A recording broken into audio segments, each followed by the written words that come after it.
This is Andy Porrell for Boxing Social, and I'm delighted to be joined by the man behind Matchroom, Barry Hearn. Barry, how are you doing? Well, I'm great. I mean, I'm excited. I'm always feeling better when I'm excited. As you get older, you don't get so excited so often.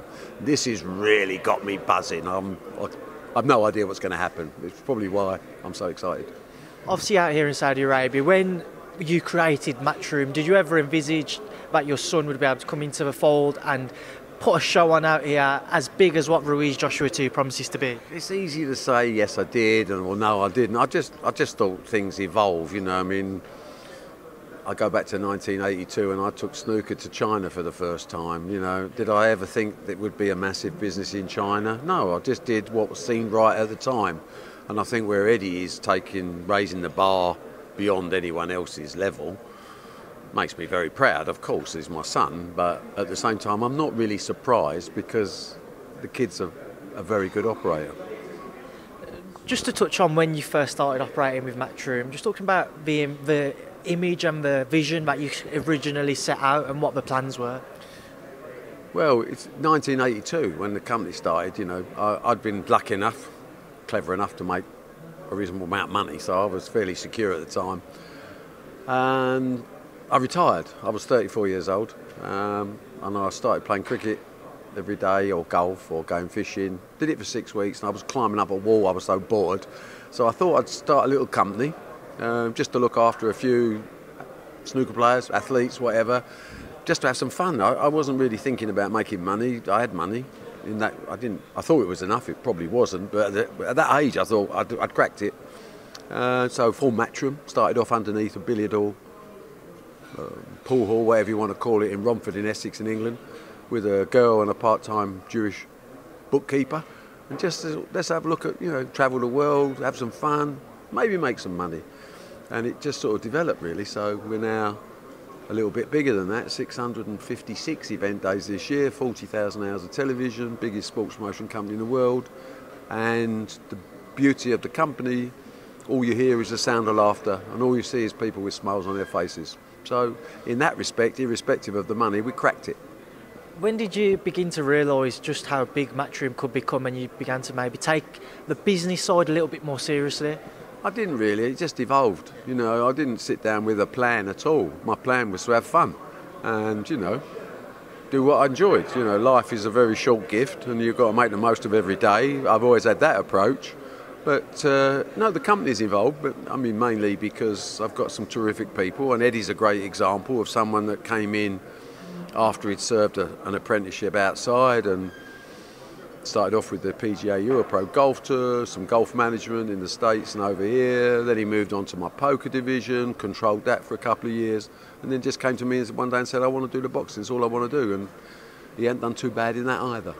Now, I remember interviewing Eddie on the week when Regis Prograis Josh Taylor was announced, and he told me about the story of when his mum was giving birth to him, and he said that you was playing snooker at the time and you was caught up in the middle of your game. Just tell me about how that game unfolded, because I had people asking questions about it and I never followed up with Eddie about whether you won or not.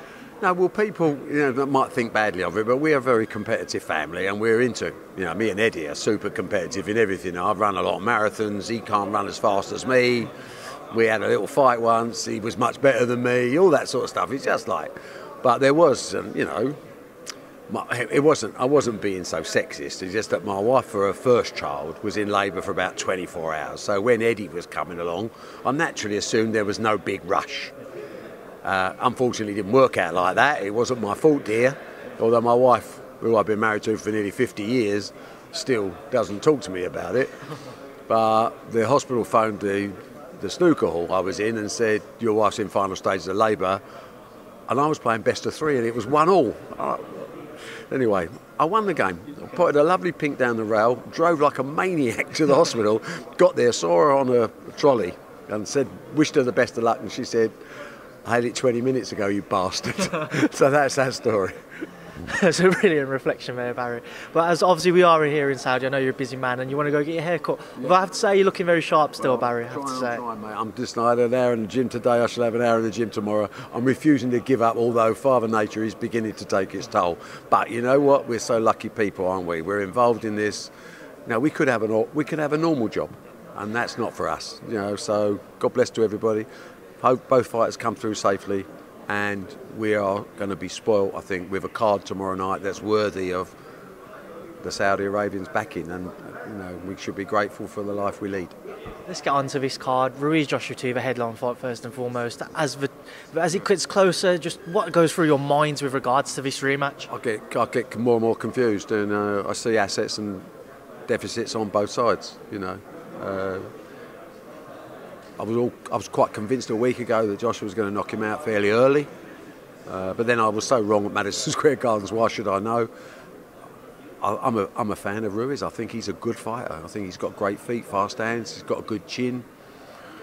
I think he's got good stamina. He don't look the prettiest, but it doesn't really matter. I know lots of people look pretty, can't fight at all. I think Joshua's still the favourite to win, and more than that, I can't tell you because I really have no idea. I know I've got to watch it, and I'm going to be super excited, sitting on the edge of my seat. I got a ticket for the whole seat. I only need the edge. That's how good this fight is. A lot of people in the media and on social media suggesting there's one of two ways that AJ can either sit behind his jab and just look to box and move around for the 12 rounds, or he needs to put it on Andy Ruiz early and start getting stuck into him. In your opinion, what is the best way for Anthony Joshua to try and beat Andy Ruiz? I think he's definitely got to be more active. I think he's got to give Ruiz more to think about, because I don't think he did last in a fight for a variety of reasons. The danger is when you get up close to Ruiz, that's when he's dangerous, because he hits you from awkward angles. He can bang a bit, but as a shorter man, Joshua's never been at his best against shorter opponents. So the ramrod left jab and the straight right hand is probably my preferred course of action. But the danger is if it gets intense, the red mist comes down and it becomes a tear-up. And then you might as well flip a coin because someone's going over. This fight doesn't go the distance. We saw a much leaner version of Anthony Joshua at the workout this week. What should we think about that? What do you read into it? I'm pleased with that because I think he was a little stodgy last time, a little stalky, and he's got a little bit more movement and flexibility in him than he showed at Madison Square Gardens. I think the extra weight will give him the ability to throw his punches a bit quicker, and I'm hoping that his stamina will be better as well. It's easy to say, but I thought he looked well, and I think it will be an advantage to Joshua to have that 12 pound or 10 pound, whatever it is, less than he was carrying last time. AJ's obviously always had pressure on him from the moment he won his gold medal at the Olympics to turning professional, his first world title against Charles Martin, etc. Just continued to build around him. Do you feel there's more pressure on him now to win, or there's less without the world titles around his waist? There's no pressure on him to win. The only pressure is pressure he puts on himself. It's not about the money, it's not about the belts. He wants to win this fight. And that's the pressure, self-pressure. So there's no commercial pressure. He is a brand. He is a very wealthy man for the rest of his life. He doesn't have any worries like that. And that's what I love about boxing, because it gets down to your heart, your character. That's what it's all about. And this fight's going to be about that. And as I say, the only person putting pressure on Anthony Joshua is Anthony Joshua. Throughout your time following the sport, you'd have seen a variety of unbelievable boxing fights, too many for me to even consider to name.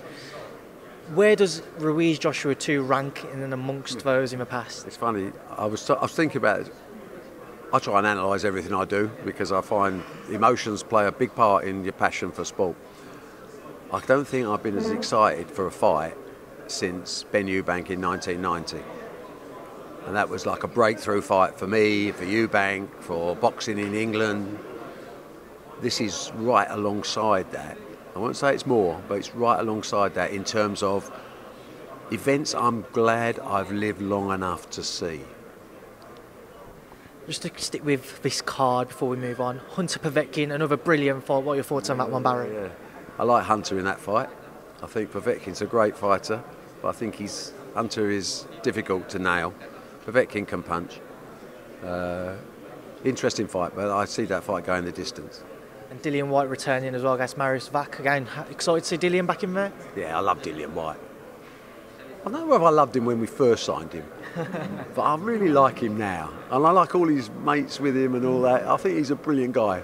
I also think he's about 16 or 17 pounds bigger than he should be, but I think he wins comfortably inside the distance.